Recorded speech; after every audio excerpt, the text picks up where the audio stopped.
qu'on évoque ce soir les énergies renouvelables.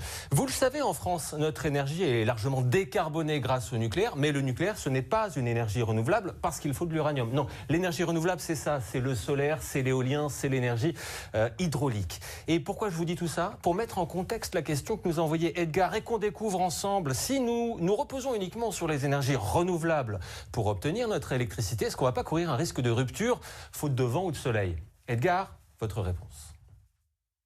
Edgar, c'est une bonne question parce que c'est vrai que c'est assez difficile d'aller vers 100% de renouvelables. Si on va à 95%, on a toujours quelques jours dans l'année, ça peut être une semaine, ça peut être 2 semaines, voire 3 semaines dans l'hiver, où pendant plusieurs jours consécutifs, on n'a pas beaucoup de soleil et pas beaucoup de vent sur l'ensemble du territoire. Et on a des stockages qui seront assez vite insuffisants pour répondre aux besoins. Donc on aura toujours besoin de centrales thermiques dans lesquelles on peut brûler quelque chose. Au début, on va brûler du gaz fossile et c'est pas si grave parce que ça sera pas beaucoup de gaz sur l'année.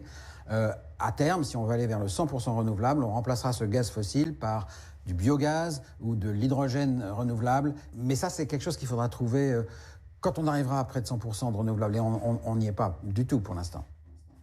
Non, on n'y est pas du tout. On est à 26% l'année dernière sur la moyenne de 2023. Si vous avez comme Edgar des questions avec ce QR code, vous pouvez nous les poser. Et nous, notre mission, c'est quoi? C'est d'y répondre. C'est une promesse sur les antennes de France Télévisions.